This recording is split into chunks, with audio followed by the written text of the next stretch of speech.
Hi, how are you doing today, my friend? Welcome back to the Two Wheels Paradise. My name is Meshach Samson Minor, adventure biker. Here we are today with a very serious discussion. This is something that has come to me from some people. And I remember like 2 years ago, I had posted something about it on Facebook. And people have really requested me to address this. So today we have a discussion about the right procedure of buying a used motorcycle. The right procedure to follow when you are acquiring a bike from someone else. Have you subscribed to the channel so far?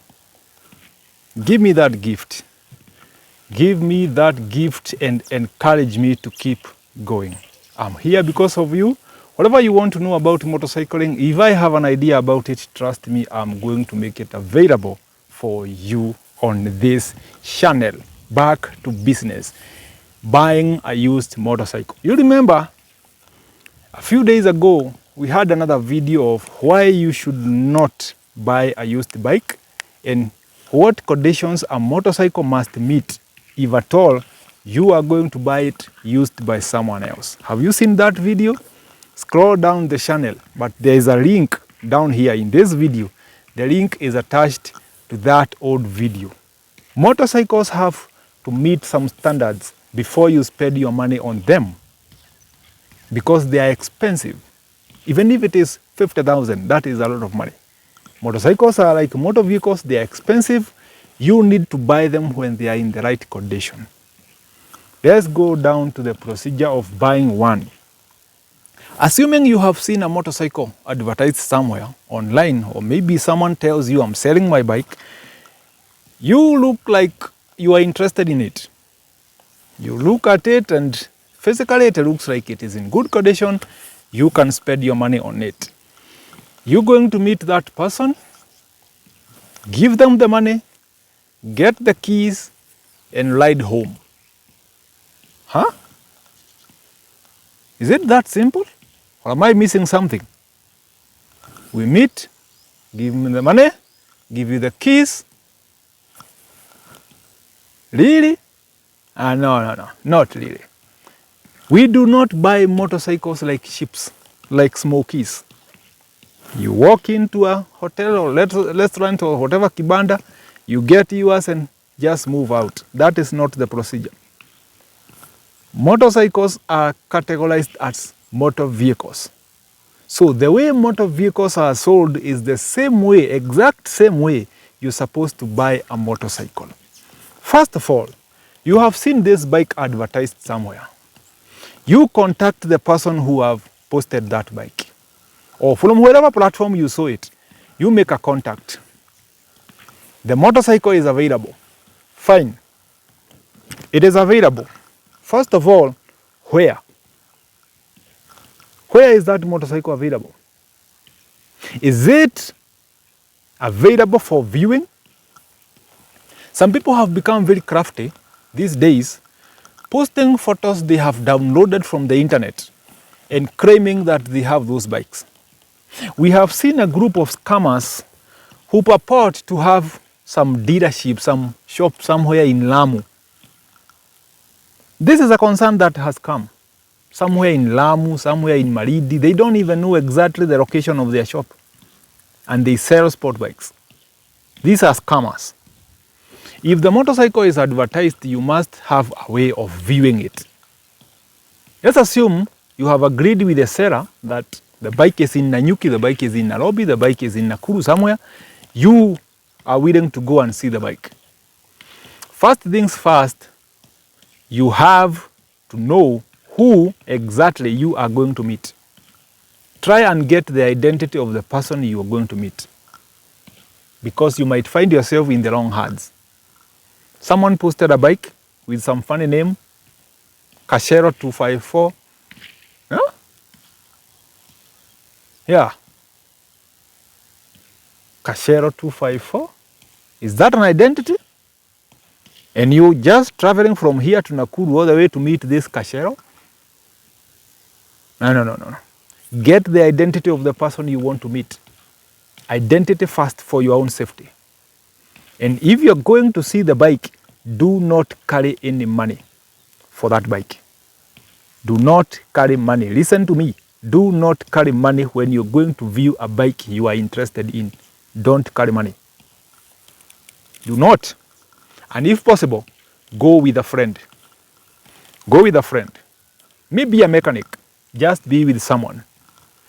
You go and meet the person and view the bike. The bike looks good, acceptable. You test ride the bike. Yeah, it feels like it's good shape. Okay, this is a bike that is in good condition. What else do? You have seen the bike. It's in good shape. What next, Meshach? This is where the trick is. Do not ever in your life be in a hurry to buy a motorcycle. And not only motorcycles. Anything you want in this life, do not buy it in a hurry. Take some time. Ask yourself very serious questions. Is it worth it? Am I buying it for the wrong reasons? Am I making the right decision? Is there a better alternative out there? Maybe. Yeah, ask yourself those questions. So spend some time. Do not carry money when you're going to view the bike. The transaction should not take you a few seconds and it is done. That's a mistake. That is a mistake. Listen to your instinct. Take time and try to digest that information. You have tested the bike. What next? Motorcycles have identity. With me here is the usual thing, my Honda Transalp, and it is green in color. Green. It has a number plate, KMCC. It is a 400. Yeah, identity. That identity is captured in a document we call logbook. Logbook. A logbook is a document with all the logs. That's why it's called logbook. The logs, I mean, details of what you are actually supposed to own. It's a motorcycle, it's 2 wheels, supposed to carry 2 passengers, ABCD. All that information is in a logbook, including the kilos. How much kgs does the bike have? How much kgs is it allowed to carry? Can it be able to carry? Which year was it manufactured? From which country did it come from? Because Kenya, we don't manufacture bikes. We assemble here and there, but we don't manufacture from zero. So it came from another country. Which country did it come from? How many owners have there been before you? The document have every information. So what you do is, the owner must, and I'm saying must, in capital letters, must produce that document. They must produce that document. And when they come with it, what you do next is you log into the NTSA website and do what we call vehicle search. Vehicle search. You have to authenticate the document you are getting in your hands from this person who is purporting to be the owner of the motorcycle. You have to do a search. A search is not free. You get it at around 550 shillings. Yes, the last time I did it was over a year ago and it was 550. Let's assume it's 550. 550 shillings can save you from a lot of trouble. A lot of trouble. Because these days people have been very cheeky. They will produce number plates and produce logbooks. But these documents don't appear in the system anywhere. The government doesn't know about this. We have an influx of illegal motorcycles coming to Kenya, some of them stolen from some other countries, some of them illegally imported, duty-free because they never went through the customs. They came through the border somewhere, I don't know. I don't even care who is bringing them or what they're doing. That's not my concern. I'm not even beating around anybody's business. Just do what you're doing. I'm only talking to the people who are supposed to be concerned about the procedure of buying a motorcycle. So you have logged into the NTSA system. Do a search. How do you do it? The number plate. This vehicle is 1999 bearing a number plate KMCC. KMCC. Yeah, that's a very old number plate. If you go to the system, you should and you must get it in green Honda 400 owned by myself. My names are in the document. So the search is going to give you the color of the bike, the type of the bike, the year it was manufactured, the number plate in full. It is going to give you the engine number, the frame number that is supposed to be there, the owner of the bike currently, their KRA pin, and some other details about their identity. Every detail about that bike is supposed to be in the document you receive after you do the search. It comes in the form of a PDF. Then you can print it or you can use it on the soft, the PDF. It has all the documents. So you counter-check the logbook you have in your hands with the document you got from the NTSA system. Is it matching? If it doesn't match in any of the details, start learning away. If it doesn't in any way, start learning away. Something you need to be very careful about is the color of the bike. The color of the bike. If the bike is reading green in the logbook, that bike has to be green.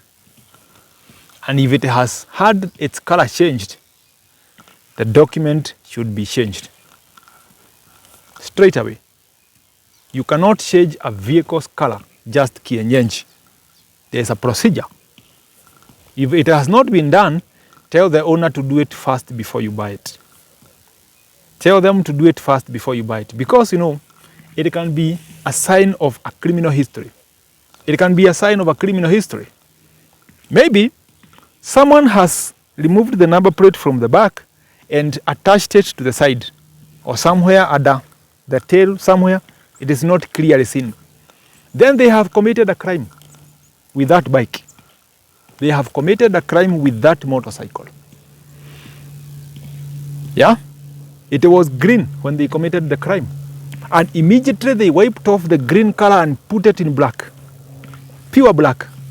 So what you're buying here is a bike that is in circulation within the police system.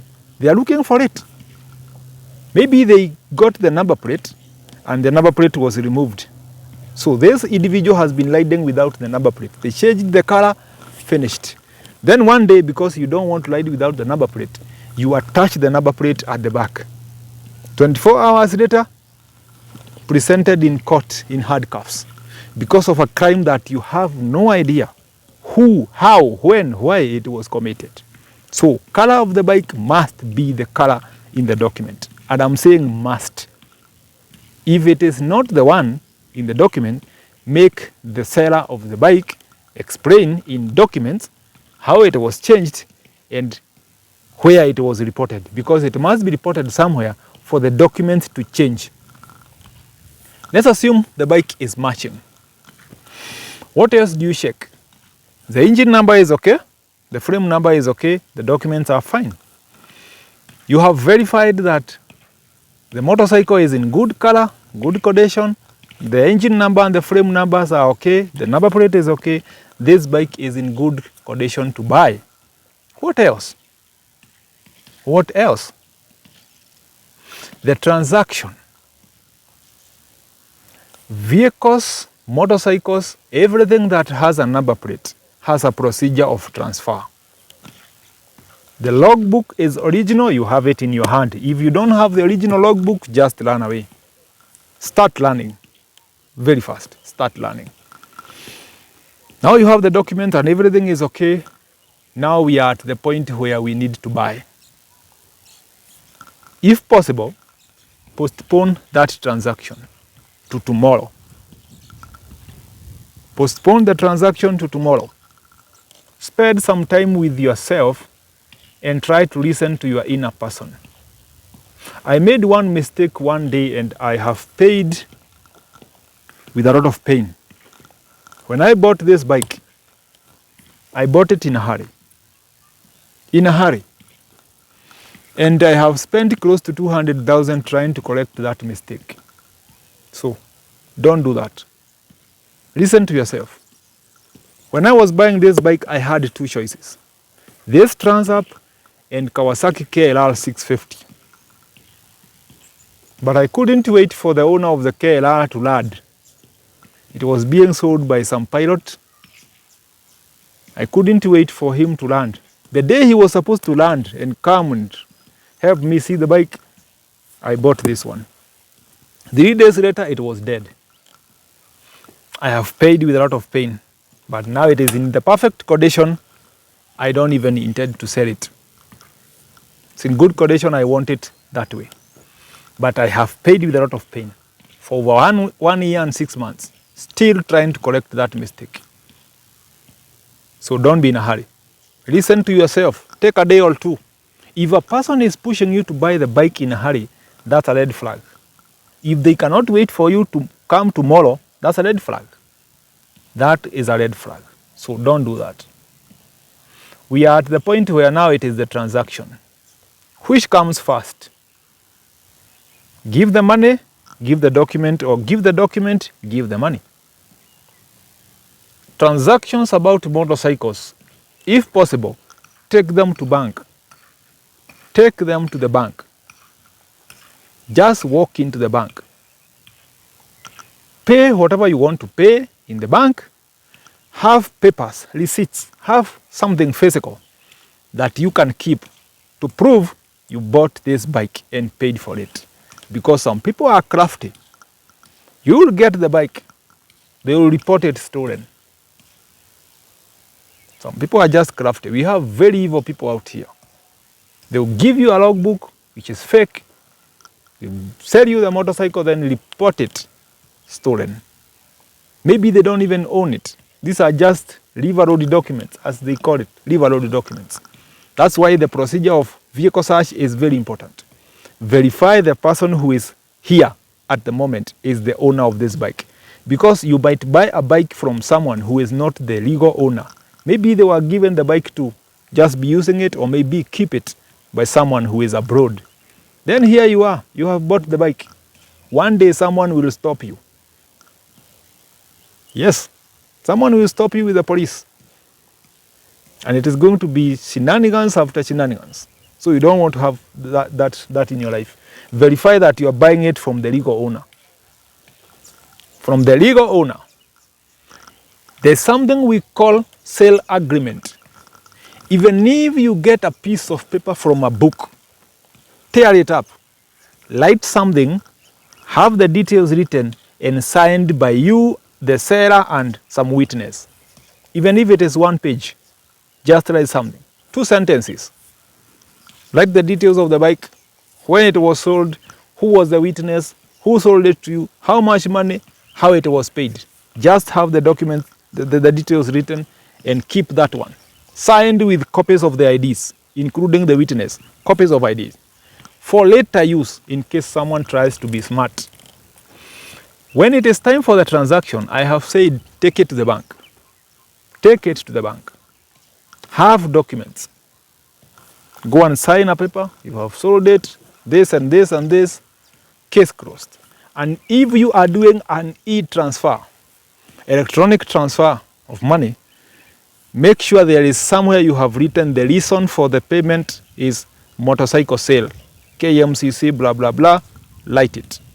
Motorcycle sale. Because the bank statement will have that record that I paid 250,000 for some motorcycle. I paid 500,000 for some motorcycle. And it was paid to this person, this time, this minute. All the details are clean. Have you gotten something? You have gotten your motorcycle. Now you have paid and everything is okay. You have the logbook. When it gets to your hand, do not release it again. You get the logbook in your hand, you transfer the money. Once you transfer the money, do not give anybody that logbook. It is yours, and that is the only proof that you own that motorcycle from this moment going forward. So don't give it to anyone. It is time for you now to ride home. When you buy a motorcycle from someone, the first stop is straight to the garage. Straight to the garage. Not home. Do not go for a photo shoot. Do not go to the estate to make noise with a new bike. Go straight to the garage. Start your life with that motorcycle at that moment. start your life with that motorcycle at that moment. Go service the bike, have it checked inside out, start your life from zero, from that point. That is the safest way you can survive on a motorcycle you bought from someone else. My name is Meshach Samson Maina. I know the video is not done, but have you gotten something so far? Talk to me in the comments. Tell me if I have missed something. I'm a human being. I can forget. Have you subscribed? This is the kind of content we cover here. So if you like it, join the club, the Two Wheels Paradise. God bless you and keep you. And remember, your safety is your responsibility. So take care of yourself. See you around.